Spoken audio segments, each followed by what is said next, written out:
मुझे बताते हुए प्रसन्नता है कि कल ही 6,18,000 गरीबों के लिए प्रधानमंत्री आवास योजना नए स्वीकृत हुए हैं। 6,18,000 गरीबों को ये आवास उपलब्ध होने जा रहे हैं। हम तेजी के साथ इस कार्यक्रम को आगे बढ़ाएंगे। हर गरीब के पास हो अपनी छत, हर गरीब के घर में हो एक शौचालय, हर गरीब के पास हो 5 लाख रुपए का आयुष्मान कार्ड, हर गरीब को मिले मुफ्त राशन की सुविधा। यही तो डबल इंजन सरकार की पहचान है। हमारी संवेदना गरीब के प्रति है, हमारी संवेदना कमजोर के प्रति है, हमारी सहानुभूति अपने नौजवान के साथ में है, हमारी पूरी सहानुभूति आधी आबादी बेटी और बहनों के साथ में है। हमारी सुरक्षा की ढाल बेटी को और व्यापारी को सुरक्षा प्रदान करेगी, लेकिन इस सुरक्षा की ढाल अपराधी और आपराधिक प्रवृत्ति के तत्वों को उतनी ही शक्ति के साथ रौंदने का कार्य भी करेगी। यही कहने के लिए आज मैं आपके पास आया हूं। बहनों और भाइयों, जो आपने देखा होगा मंच पे हम लाभार्थी परक योजना का लाभ दे रहे हैं, मुझे बहुत अच्छा लगा।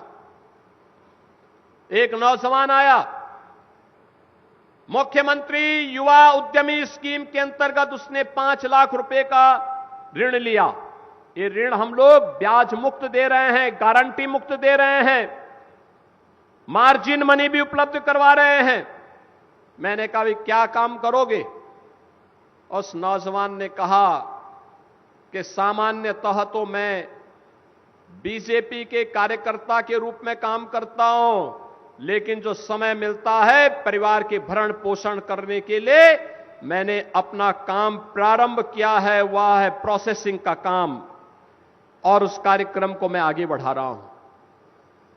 अच्छा लगा। युवा के सपने देखो, किसी पर आश्रित होकर के नहीं, अपने दम पर अपने बल पर सरकार की योजना का लाभ लेकर के हम बेहतरीन करके दिखाएंगे, और ये आज के हमारे युवा करने जा रहे हैं। एक नौजवान दूसरा आया युवा उद्यमी स्कीम के अंतर्गत। मैंने उससे पूछा, क्या काम करोगे? उसने कहा कि अब तक तो हम बीजेपी के कार्यक्रम के साथ जुड़ करके लगातार जाते थे, कहीं जाते थे, कार्यकर्ताओं को चाय और मिठाई खिलाने के लिए हमें परेशानी होती थी। अब मैं मिठाई की दुकान स्वयं खोलूंगा तो कम से कम बीजेपी के कार्यकर्ता मिठाई तो खाएंगे। यह है सपना, स्वावलंबन और सपने को साकार करने का तरीका। स्कीम है, नौजवान जुड़े। हर एक क्षेत्र में बहुत संभावनाएं हैं। पीएम सूर्य घर मुफ्त बिजली योजना, रूफटॉप सोलर की व्यवस्था बिजली के बिल को आधे से कम कर देगा।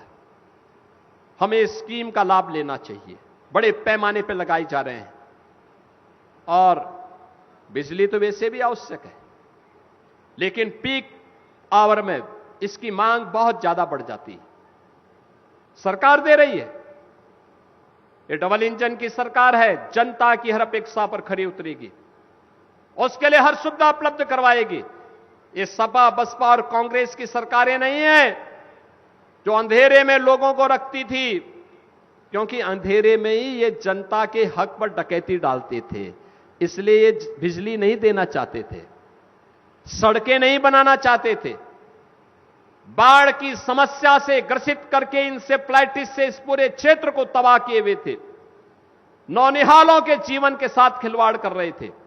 मैं भी आ रहा था, मंच पर आने के पहले मुझे 2 बच्चों का अन्नप्राशन करने का अवसर प्राप्त हुआ। 6 महीने के बच्चे, लेकिन जब वो मेरे पास आए रो नहीं रहे थे, हंस रहे थे। उनके परिवार के लोग भौचक थे कि देखिए मुझे पहली बार वे देख रहे हैं लेकिन हंस रहे हैं। तो मैंने कहा उसको मालूम है, उन बच्चों को मालूम है कि डबल इंजन सरकार उन मासूम बच्चों के जीवन को सुरक्षित करने वाली सरकार है। आशियाना मेरा साथ तेरे है ना ढूंढते एक बाप अपने 4 बच्चों को पालने के लिए कैसे क्या कर लेता है मेरे भाई, लेकिन 4 बच्चा एक बाप को नहीं पाल सकता है। हाल कैसा हो चुका है आज हमारे मुआशरे का, ज़रा देखिए तो मेरे भाई। एक बाप अपने बच्चों को पालने के लिए ज़ईफ़ हो चुके हैं, फिर भी काम कर रहे हैं मेरे भाई। आप इस शख्स के लिए क्या कहना चाहेंगे?